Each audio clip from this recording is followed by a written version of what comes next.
Hello there, boxing fans around the world. Thank you for joining me once again here on Talkin Fight. Let me bring this microphone closer to my mouth so you can hear me more clearly. Wow, what a blockbuster of a headline we all noticed today with respect to what we thought was going to be either yet another Ryan Garcia story dominating the headlines or Francis Ngannou and Anthony Joshua, who have been yapping for the past couple of weeks about their upcoming fight, or any one of the other number of different boxers out there who have something to say of importance. But of relative importance is this headline screaming that Jake Paul and Mike Tyson are about to go toe-to-toe this summer in July 20th to be precise, down in Arlington, Texas, a huge stadium, 80,000 fans. It's the home of the NFL's Dallas Cowboys, AT&T Stadium, to be broadcast live on Netflix. Absolutely wow. And apparently Jake Paul is going to be boxing in the heavyweight division. Anyway, yet another beacon of the crossover era, as my friends over at Sky Sports in the UK would like to call this. Certainly, Jake Paul is facing one heck of a test against Tyson. This is no Nate Robinson or one of those other UFC kind of guys. Anyway, he's 9-1 in the ring, and recently clobbered Ryan Borland at the beginning of March. And his only blemish, realistically, a loss to Tommy Fury as they look forward to a grudge match. Tyson, by the way, he's turning 58 years of age by the time this fight arrives. Retired back in 2005 with a 50-6 record. I'm sure I certainly remember him. I remember Muhammad Ali, but my next probably favorite fighter in the heavyweight division, certainly Mike Tyson. He's a great fighter, and love to watch him fight, watch him absolutely clobber guys quickly, efficiently, cleanly, with the possible exception, I suppose, of the Holyfield fight. But nonetheless, I'll call it right now. I think he's going to knock out Jake Paul. There we go. That's my words of wisdom for today regarding that particular fight, July 20th, down in Texas. With respect to quotes, I got to say this. We were looking at, what people are saying around the world in the world of boxing. It's interesting what Francis Ngannou said concerning Tyson Fury. He goes, without boxing rules, you are nothing in front of me, said Francis Ngannou. I don't know when he said it, but that was a pretty recent quote from Francis. Anyway, speaking of Jake Paul's MVP, the company that have paired with Netflix to put on that show down in Arlington, they've announced they're having a fight also in Orlando at the Caribe Royale Resort and Casino, I believe it is, April 26th. DAZN and Most Valuable Prospects, it says. I thought it was Most Valuable Promotions, but anyway. Most Valuable Prospects, triple header. Anyway, the main event pits one of their most promising charges. Maybe they have two companies, MVP, maybe. I don't know. Anyway, they got Cuban knockout artist Jonas Tellus, 7-0, 6 knockouts, going up against unbeaten super welterweight Joseph Jackson, 19-0, 15 knockouts. No slouch. But anyway, it's going to be a good show. The co-main event, by the way, sees another good fight. Lightweight Tony Aguiar, 11-0-1. He's going to go toe-to-toe against Alexander Rios Vega, 8-1. It's a rematch of their October 2023 showdown. We saw Aguiar edge out a split decision thanks to it. Big knockdown. Excellent knockdown, if we all recall that one. Loads of fun. No complaints about seeing a sequel, absolutely. And the opener, by the way, pits Jan Paul Rivera, 8-0, against David Perez, 9-0. Both featherweights in their mid-20s and in need of a mutual step up. So there we go.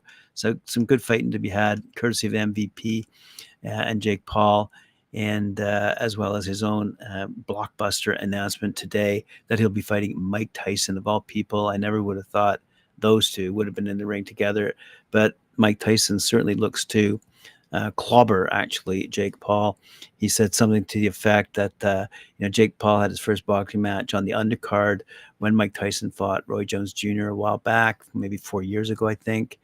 And now, quite frankly, Mike Tyson is looking to dethrone him. So Speaking of dethroning, another funny quote I saw. Kersey, the Australian Tim, so he's called out Thurman. Anyway. So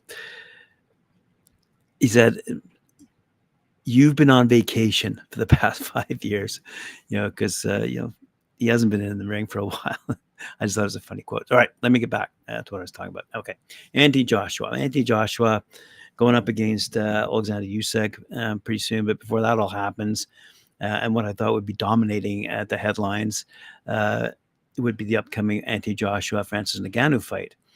So apparently over in England, according to Charles Brunn, one of our favorite writers over at boxnews24.com, Tyson Fury's come out and said he'll solve Anthony Joshua's problem because he lost to Alexander Usyk twice in order to set up the so-called Battle of Britain that British boxing fans are clamoring for, apparently. But Fury's saying he'll solve the problem by beating Usyk, which Joshua apparently couldn't do, and so long as Francis Ngannou is beaten by AJ, and of course Fury beats Usyk himself, which will set up for promoters that Battle of Britain, which probably if that is a fight to happen, given if they both beat, if AJ beats Ngannou, if Fury beats Usyk, that will set up a decent heavyweight clash, and I'm pretty sure the Saudis will be all over that one.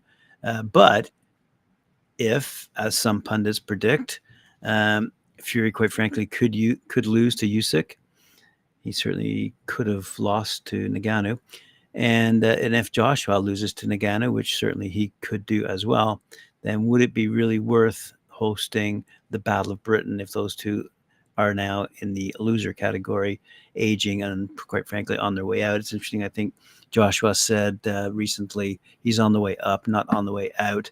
So he thinks he's going to beat Ngannou. I don't, quite frankly. I've said that before. It's no news to boxing fans. It's going to be a tight matchup for sure, and everyone's looking forward to it. It's coming up in a couple of days. But again, if Fury loses his fight against Usyk, if Joshua loses his fight against Ngannou, we're going to have some interesting fights to be made. That'll make Ngannou a big one-on-one fighter in the boxing world, and apparently he wants to go back to MMA. So we'll see where this all shakes out. But it is an interesting division to follow, as there are some. Okay, I was about to say promising prospects coming up through America, and the big one that comes to mind, Jared Anderson, but he is certainly having his issues. Perhaps we might call these mental health issues, but certainly issues also that are getting him in trouble with the police, which I've reported on previously, and hopefully he's setting himself straight. I have seen a couple of social media comments made by Anderson apologizing to his friends and fans and everyone else who cares about him. It's not that I care about him, but I do think he's an excellent boxer. And I do think he's on the way up, not on the way out, if he can keep himself clean and give him the money in his pocket, not make a fool out of the police or try to get himself in trouble, thinking he's above the law. Let's put it that way. In other boxing news, coming out of Montreal, we're going to see a pretty big fight. Steven Butler going up against Stephen Rolls. That's going to be live on ESPN Plus, by the way. Butler's coming off a win against Ivan Alvarez last November, but Rolls is looking to rebound from a loss to Austin Williams back in September. It kicks off around 7 o'clock Eastern time with a pretty decent undercard, pretty large undercard, quite frankly. It's all taking place at the casino over in Montreal, put on by Eye of the Tiger. And it's good to see we've got a female matchup in that undercard. I think just one. But anyway, Vanessa LePage Dionis versus Abril Argentina Vidal.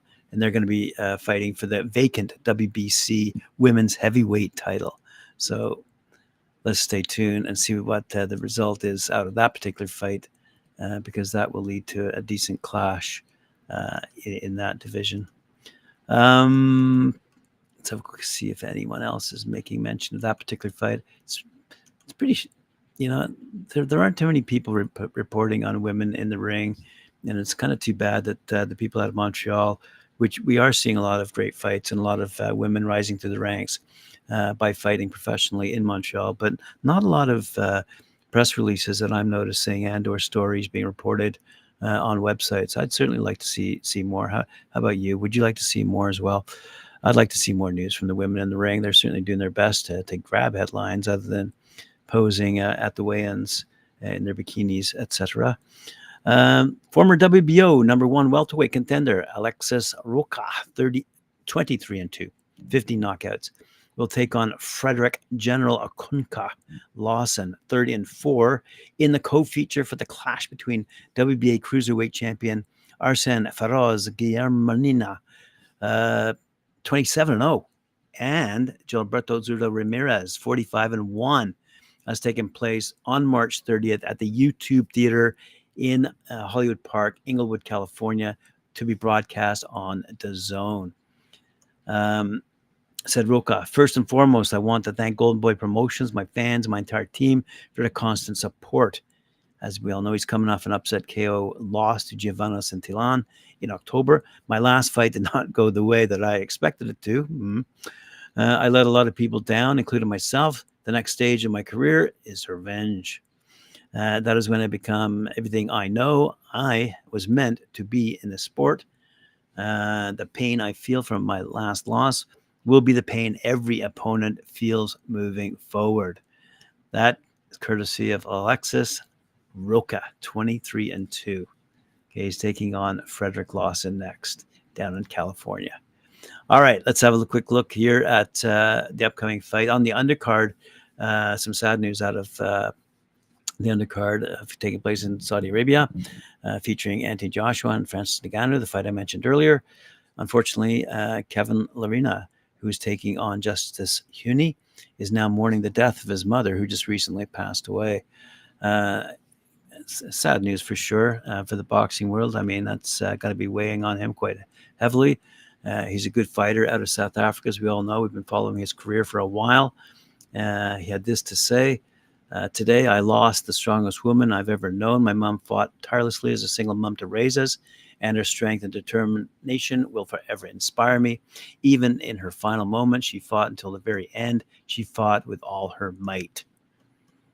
So, again, sad news again from the great fighter who wants to rise through the ranks, and certainly going to be inspired by his mom, who obviously fought a tremendous battle herself. And he concluded, your fight lives on in me, and I'll always carry your strength with me. Rest peacefully in God's kingdom. So there you go. Kevin Lerena having a bit of a struggle there before his big fight. But let's hope he can take, as I say, that courage and strength and inspiration of his mom into the ring and put on a good fight against Justice Huni. Thanks very much for joining me. Appreciate it very much. Remember, like, share, subscribe, hit that notification bell. We'll see you later on, 11 a.m. Eastern Time on talkinfight.com.